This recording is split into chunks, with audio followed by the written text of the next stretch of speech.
Yeah, I think the stimulus is a pretty important factor, especially for consumer spending, and that's where it's going to affect the equity markets. You know, clearly over the summer, we had a lot of benefit from that stimulus package. We saw spending go up. We saw a quick recovery in the economy. We saw labor come back into the market. There's a lot hanging on the stimulus package. But even without that, you know, the shift to online spending is boosting a lot of companies' activities. And, you know, we're seeing opportunities still in the tech sector, in consumer. You know, the market has rallied hard. September saw that pullback. It was really reminiscent of what we saw in May and June with the sector rotation. But the stimulus is going to help consumer spending, we think. You know, whether it happens, obviously still up in the air. But that tells us that there are real risks out here to the rally, and we want to be cognizant of those risks as we're investing for clients, you know, in this particularly uncertain environment.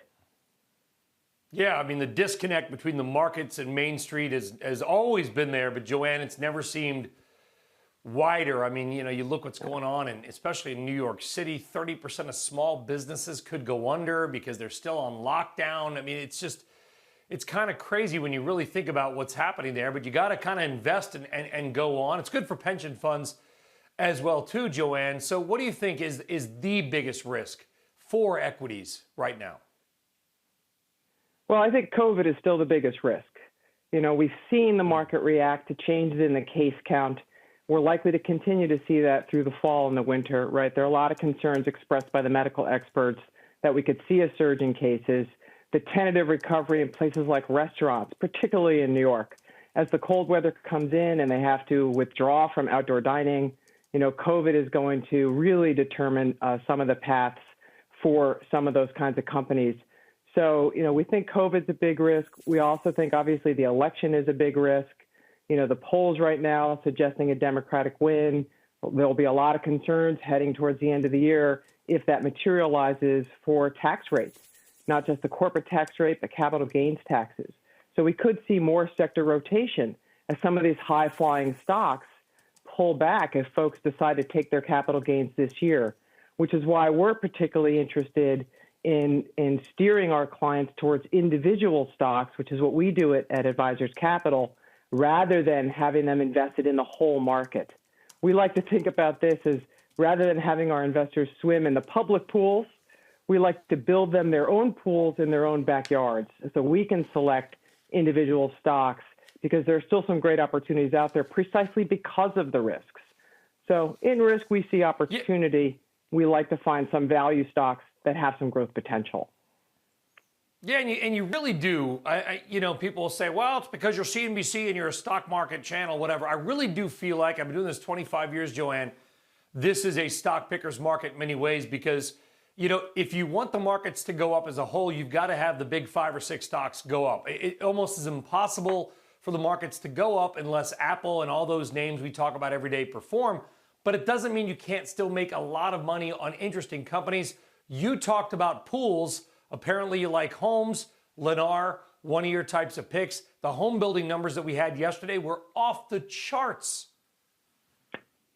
Yes, exactly right. You know, Lennar we like particularly because they specialize in entry level and one step up housing. And so right now we're seeing one of the biggest population cohorts in the 25 to 35-year-old range, which is when people start to go out and get houses. Now, we saw the millennials defer moving into their own homes, but that's all changed with COVID, right? Obviously, people now looking for more space, the trend toward urbanization reversing a little bit. We like Lennar here. We've held it for a while. We continue to think it's a good place to be.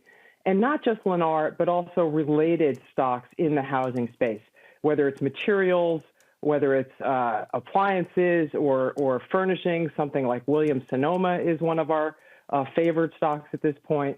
So these are all changes that are permanent to the economy as COVID changes lifestyles, changes working habits, allows more remote work so people can get out farther away from the expensive suburbs and spend their money instead, you know, on new houses and on furnishings.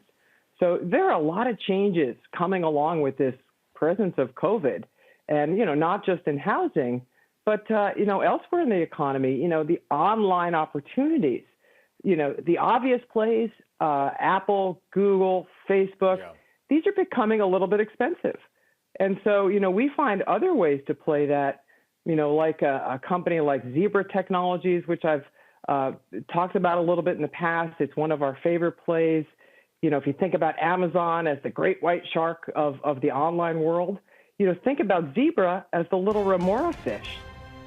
So opportunities all over the place, much cheaper than those big stocks. Shepard Smith here. Thanks for watching CNBC on YouTube.